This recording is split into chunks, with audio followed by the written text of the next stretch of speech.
Hello बच्चों, let's read the question. The question says figures given below represent two types of wave motion. First wave motion के अंदर wave की direction ये है, direction of wave, और oscillating and vibrating particles ये क्या है, वेव की डायरेक्शन के परपेंडिकुलर है।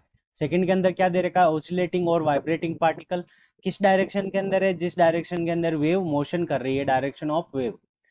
What can you infer about two types of wave, यानी इन टाइप दो टाइप की जो वेव है उससे आप क्या बता सकते हो।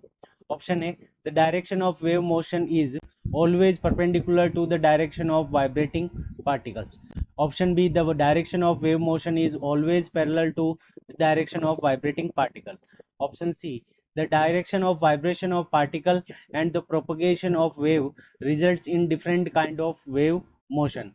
And option D, the direction of wave in positive x axis always results in wave motion. ठीक है बच्चों, सो इस क्वेश्चन के अंदर हमें यहाँ पे डायरेक्शन ऑफ वेव दे रखी है और ऑसिलेटिंग या वाइब्रेटिंग पार्टिकल्स की डायरेक्शन गिवन है। सो इस क्वेश्चन को करने के लिए हम क्या करेंगे, की कंसेप्ट अप्लाई करेंगे। सो की कॉन्सेप्ट, अब की कॉन्सेप्ट के अंदर हमारी देखो सबसे पहले जो साउंड वेव होती है, साउंड वेव हमारी क्या होती है, लॉन्गिट्यूडनल वेव होती है। सो लॉन्गिट्यूडनल वेव। अब साउंड वेव जो हमारी होती है वो हमारी क्या होती है, लॉन्गिट्यूडनल वेव होती है। अब साउंड वेव के अंदर जो पार्टिकल्स होते हैं वो क्या करते हैं, वेव की डायरेक्शन के अंदर ही मोशन करते हैं। तो अगर ये हमारी वेव की डायरेक्शन है तो डायरेक्शन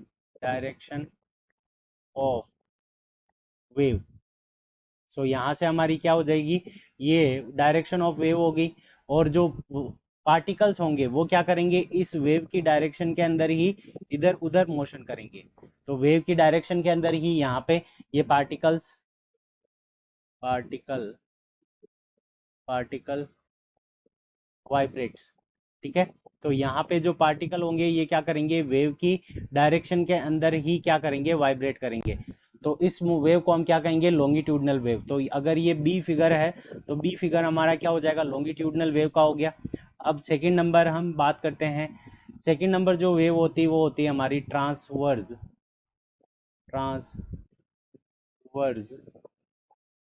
वेव। अब ट्रांसवर्स वेव के अंदर क्या होता है हमारा, कि जो वाइब्रेशन होता है पार्टिकल्स का, ये पार्टिकल्स क्या कर रहे हैं, ऊपर नीचे वाइब्रेट कर रहे हैं। ठीक है, सो यहाँ से आ जाएगा vibration vibration vibration of particle.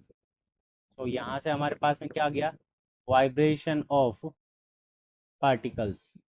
अब वाइब्रेशन ऑफ पार्टिकल्स क्या है, वो वेव की डायरेक्शन के परपेंडिकुलर, यानी यहाँ पे वेव की डायरेक्शन अगर ये हो गई तो यहाँ पे ये क्या है, डायरेक्शन। अब डायरेक्शन क्या है इसकी, इस साइड के अंदर है, तो यहाँ पे ये हमारी क्या हो गई, डायरेक्शन ऑफ वेव हो गई, डायरेक्शन ऑफ वेव। तो इसके अंदर क्या होंगे कि डायरेक्शन वेव के परपेंडिकुलर हमारे जो मोशन ऑफ पार्टिकल होंगे, यानी ये पार्टिकल क्या करेंगे, इस मोशन के परपेंडिकुलर वाइब्रेट करेंगे, तो ट्रांसवर्स वेव होगी। तो हमारा जो अगर ए नंबर फिगर है तो ये हमारा किसका हो जाएगा, ट्रांसवर्स वेव का। और बी नंबर जो फिगर हो गया वो हमारा क्या हो जाएगा, ये हो जाएगा हमारा कौन सी वेव का, लॉन्गिट्यूडनल वेव का। तो डिफरेंट डिफरेंट वेव हो गई। तो अब ऑप्शन सी के अंदर गिवन है हमें, the direction of vibration of particle and propagation of wave results in different kind of wave motion. So option C हमारा करेक्ट आंसर होगा। So option C is the correct answer of this question. I hope you understood it well. Best of luck, thank you.